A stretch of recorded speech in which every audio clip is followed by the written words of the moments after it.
सगळ्यांना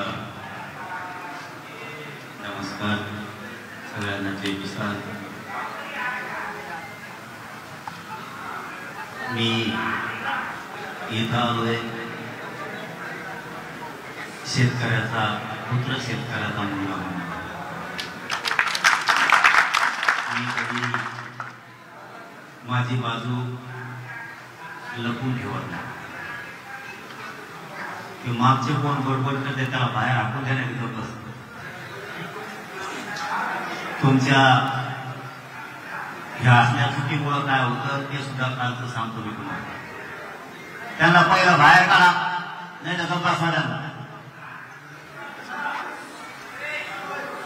काल बच्चू भाऊ ज्यावेळेस सांगत होते,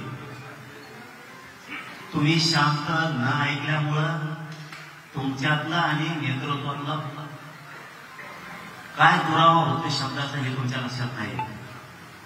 आंदोलन कोणत्या वळणावरती आहे, नेतृत्व करणारे तुम्हाला काय सांगायले, तुमच्या ह्या आरड्यामुळं गोंधळामुळं तुम्हाला कळत नाहीये भूमिका काय याची.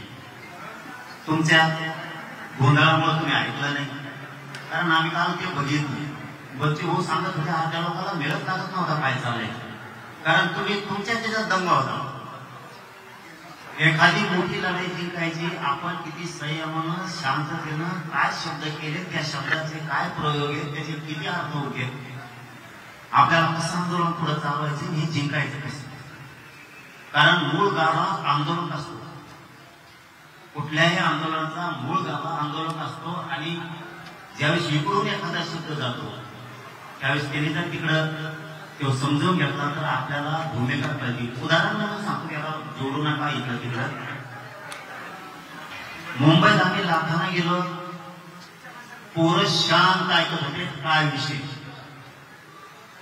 पुढं काय करायचं ठरलंय, आता काय करायचं ठरलंय आणि संध्याकाळी काय सांगणार आहे. नंतरच्या वेळेत ते कुठवर जात होते त्यांना माहितच, तुम्ही पण बघितलं. त्यामुळे आंदोलनाचा मेन गाभा आंदोलन असतं हे कोणी विसरू नका. नसता नेतृत्वाचा काही उपयोग होत नाही. त्याची तळमळ, त्यांनी केलेले कष्ट वाया जातात. आपण जे दृष्टिकोन घेऊन राज्यातून तुम्ही इथपर्यंत आला ते साध्य झालं पाहिजे.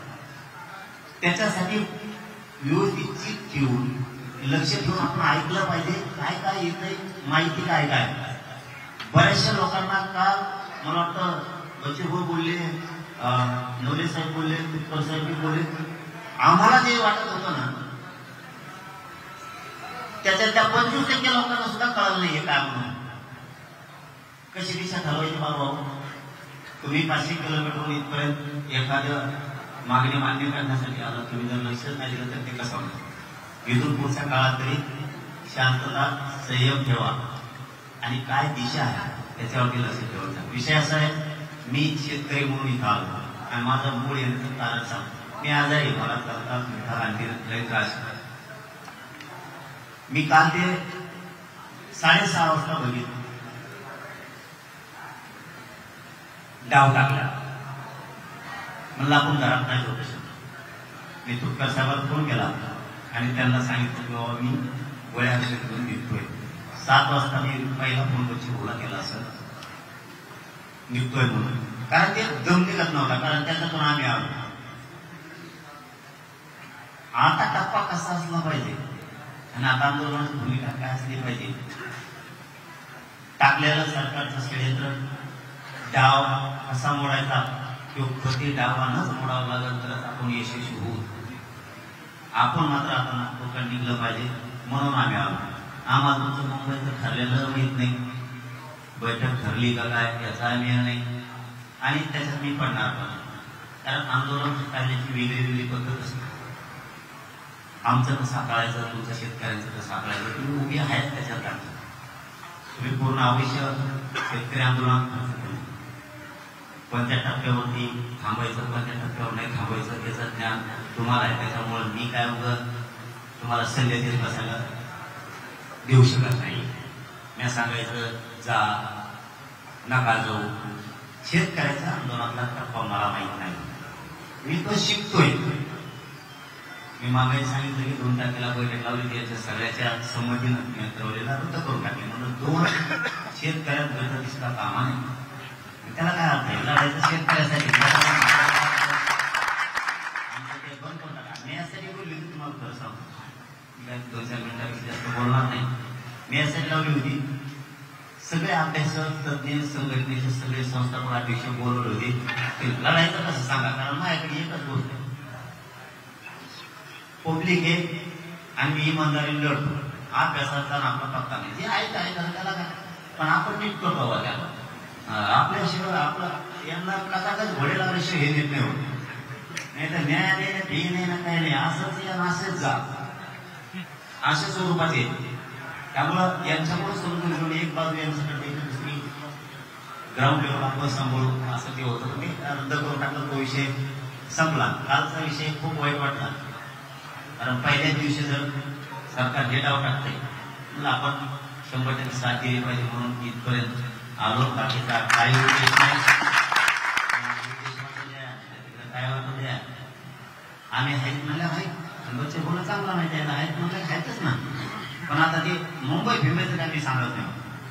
ते मला आता बोलता बोलता म्हणले तुम्ही चला मुंबईला, आपण असं त्यांच्याकडे काय, त्यांना रोग आला इकडे, त्यांच्या पायामुळे डिझेल लागत आहे का राखेल लागत आहे, त्यांना काही टाकायला पैसे नाही. सगळं आमचं जवळ आणलंय ते आता बोलतो, सगळ्या गोष्टी आहेत ना त्यांचं. पण त्या निर्णयात मी पडणार नाही, मी वितुष्ट आणणारा पोरगा नाही.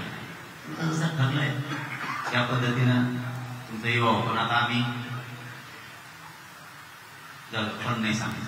चलो, धन्यवाद तुम्हाला सगळ्यांना, शुभेच्छा. ताकदीनं जाऊन राहा. राज्यातल्या शेतकऱ्यांना न्याय घेण्याची ही पहिली वेळ ही मी पहिलीच बघितलं. सगळ्या शेतकरी संघटनेच्या बाजूला एका जागेवर आहे. न्याय मिळाला काही वेळा काही लागेल, कारण हे जे चित्र राज्याने बघितलं ना, ते 10-15 जणांशी बोलत असलेले तिथं त्यांची जिरली. कारण हे एकमेकात बसत नाही, पोपट खेळायचं असते पहिल्या काय ते मतभेद सगळ्यातच असते. ते येऊ नको पुढे येऊ, तेवढे पुढे जाईल काय, पुढे जाऊ शेतकऱ्याचा न्याय मिळत नाही. बघा आपल्या पुढे येतात मानपानाच्या फोटोच्या मीडियात मिनिट्स पाहिजे, दिवस कसं काय बोलला, मला बोलायला दिलं नाही, माहीतच माझ्या टायमाला 2 तास पडा बंद पडा, तिकडे डोंगर बोलून असेल आपल्यात नाही खोडी पडल्या पाहिजे. एक जण तर त्यांना भर द्यायचं, मोकळं व्हायचं. पदार्थ शेतकऱ्याच्या पुढे एवढं स्वप्न बघायचं.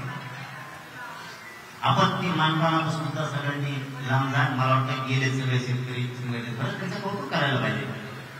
तिथे सगळे मानपान सोडून, त्याचे पद प्रतिष्ठा सोडून एका जागेवरती सगळे उभा राहिले. नक्की यशस्वी करा. आणि आहेत. धन्यवाद.